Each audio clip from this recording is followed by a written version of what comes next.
à nó tắt tua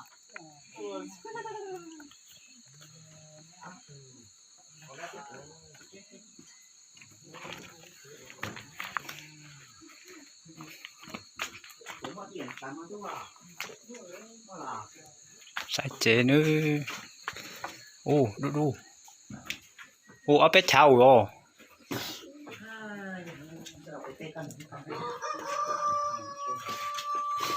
tiêu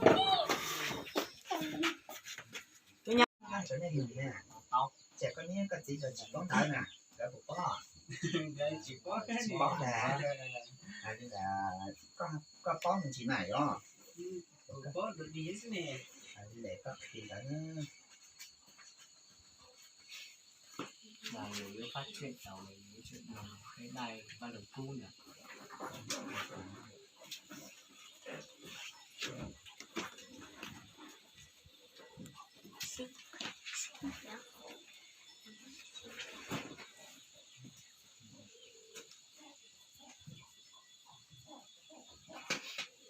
đấy ở đây ngồi là phải để rộng mấy mấy nhà này vừa tin Chúa được mấy tháng được 1 tháng gần tháng bé có là vào về nhà nhớ tiền ấy đây nè đây là nó thầy ở dưới miền Nam ở miền ở dưới Sài Gòn nó mang này về cho các cháu nghe để chị này sẽ nằm bay này nhắc anh nhắc cho rồi để cho kia trả phải là nhẹ nhắc nhẹ như thế này để các nhận không thì nó khâu dụng hàng để các nhận con tay dụng hào và bác chút sau rồi nó chỉ con nhẹ ó nó sử chua nó sử gì nó chỉ con nhẹ ó nó sử chua là y ó tê để những dụng hàng dầu hà trong y hậu chỉ tao chỉ luôn liệt tê cho lúa yên mua nhau là cho lúa đại ít chỉ đó ba chỉ nhau tiếp cho lúa đại giờ ba chỉ có sẽ những khí kén nó để sẽ nói khí kén này các thì ra lúc số 1 thì nó này số 1 nó này là các khí này là người ta thấy một đó khí kén nhá vì đã sinh hoạt á thì cháu đây cháu thì cháu đâu nó là của lanh linh đã ino thế có thể con khi ớt đã thủ lò lò á để cả chỉ con ta để các khi cả còn cả ý ra nó là khi có và chuyện nữa tê thêm là dù là chuyện và chuyện nó to lại đấy nhưng mà phải em này phải cháu là phải nhà kia đây cháu này nhà kia phải sang nhà đấy nhé đây là nghĩa là cháu ở nhà này ngon cố gắng nhé cháu là nhà này nhất định nhé chỉ có gì là không có gì nữa nhé cái một tán này lúc chơi rồi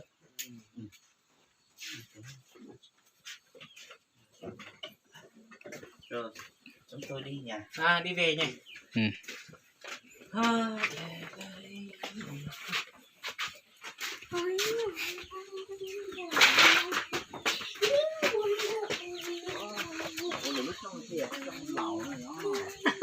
ô ô là xịn bơ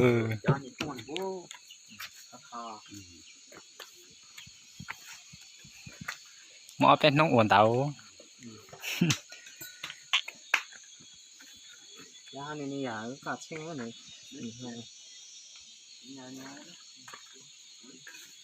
sang nhà đi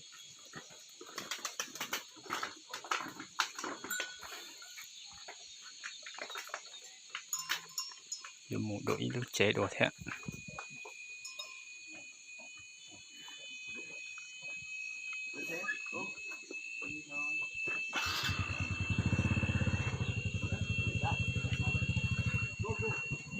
go what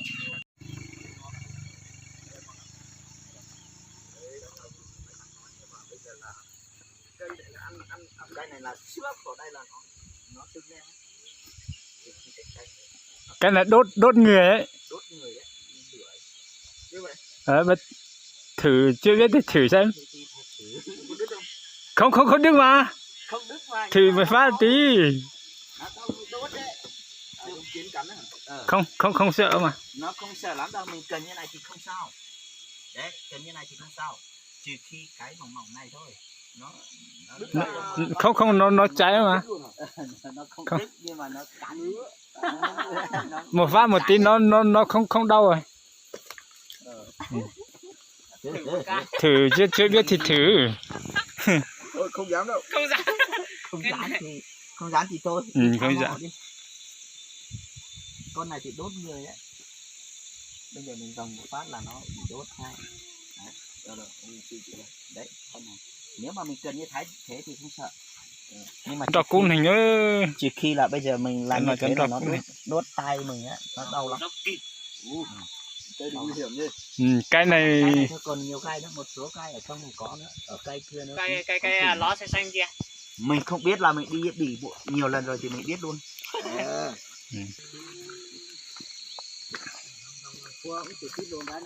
Chụp hình đi. Rồi.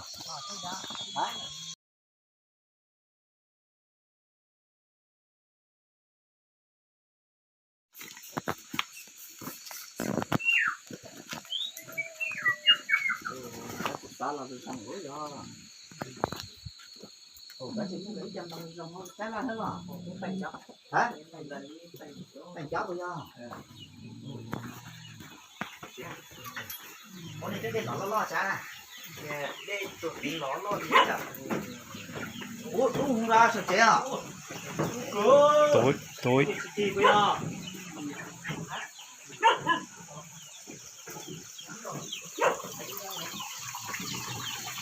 một đèn đỏ tên thì nó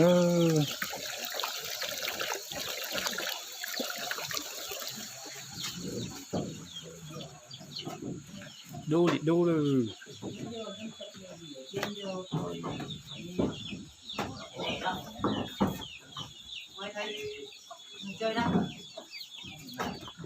Đu tàn bạo đi. Về không tối. này Nãy giờ em nghe rồi đúng không? Em này là nghe rồi. Thì bố mẹ đi làm rồi. Bố mẹ đi làm hả? mẹ bố còn đi làm dâu lợn dâu bò đấy mà. Thì cho luôn cái cho con nữa là thôi nhỉ. Thì mình dạy rồi thì mình đi thôi. Mình chỉ đưa thôi, rồi bật lên rồi nghe chụp hình rồi xong rồi mình đi thôi. Phải nói đó.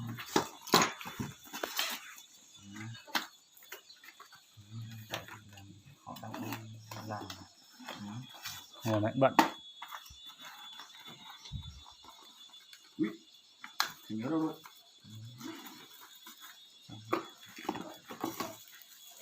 Đâu rồi?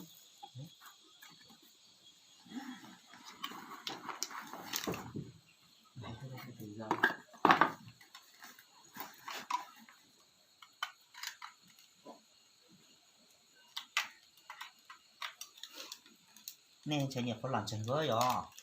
Nhiều con lòng Ngày xưa người ta đọc kinh thánh mà trong nhà tối này không thấy đường đâu. Cho nên là bây giờ bật cái này nó nghe thôi. Nó khỏe. Nhưng mà ráng nghe nha em. Đừng Các phần tại trong này nó cũng có nhạc mà, đúng không? hát. Không có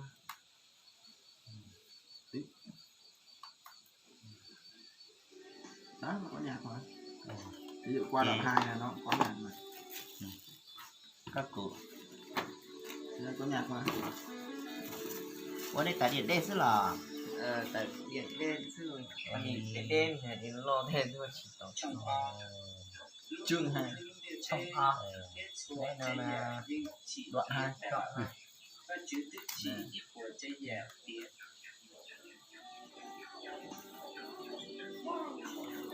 Cái này khi đó các chị các bao rồi nè do. Thì mỗi các khi đó các những các gì là Kinh sủng y xỉn tê tê thiên niên hội. Chỉ kinh trùng y chỉ địa tê thiên luôn lù Thiên lu lù. thảo chỉ kinh chỉ thiên luôn địa tê Tiếp em thua cô đấy. chỉ mua đắt chỉ thiên nhau trước khi trong tôi đi thóc và sòng lại đây tiếp giữ thế mà chữ tổ chức bị du mù du lò sòng lại đây Lu là. mà chữ hạt tiền chỉ đi mua khó bỏ kế chế trợ bỏ kế cái gì to và chữ giàu xe hay đâu khó bỏ kế đó kế và chữ tiền mua khó bỏ kế giải tạ đã phát trọng đủ và chữ tìm về cho họ phạ kế của Hmong people everywhere is so dark because they don't have money to buy light. But I make a video Đó là cái tôi là show the light. But cái tôi là về cái gì nó sẽ là cái gì nó sẽ bị hay là bạn chữ thiện chỉ đủ nghĩa là kia thì đây sầu đôi đủ dài nhẹ nhẹ đểจะมั่วจะมีว่าจื้อขายว่าจื้อที่ไปต่อใช้สองตัวตู้ đauใจจอตู้ที่มั่วใจแก่ดูว่าจื้อหัดเดียเป็นได้หัวย่อ em cầm vậy này em cầm Cách tuổi đi co ạ. em cầm vậy cứ để cái đài lên chút để vậy nhá và chữ tí bây giờ chả é của địa tê kia chả tê của chữ sầu của kiến đạo của địa chữ kia chữ phả tê của địa chữ tao là được giàu xí hành chỉ và chữ hạt địa ông có lấy ông luôn địa tê chỉ Không lấy gì thôi. không sao đâu đi chắc em là ai mà Biết chưa? Biết. đi nhá cái này Ôi đi nè, hãy đi nè này nè. Thế là nó chỉ té à. Anh lên nhó nèo. Té hà một lần nữa. Họ bắt chỉ cho nèo. Anh nhớ cái gì là loại cái thằng nhá.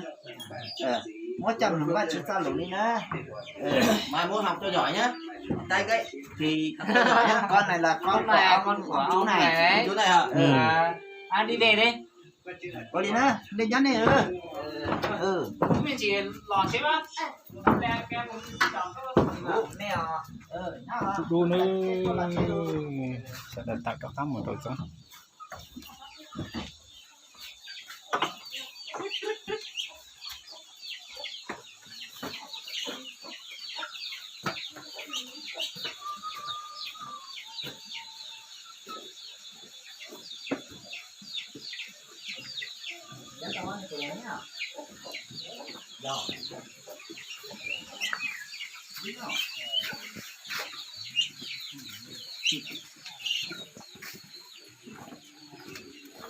kinh sủng đi xỉn tê tê thiên liên lộ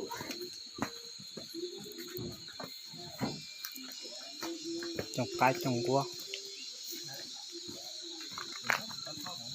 Nhưng chế bố sợ lúc trong trọc á. Tới một đứa bố thì nó lọ lại. làm cái kiểu này mà nó nghe kinh thánh là mai mốt nó được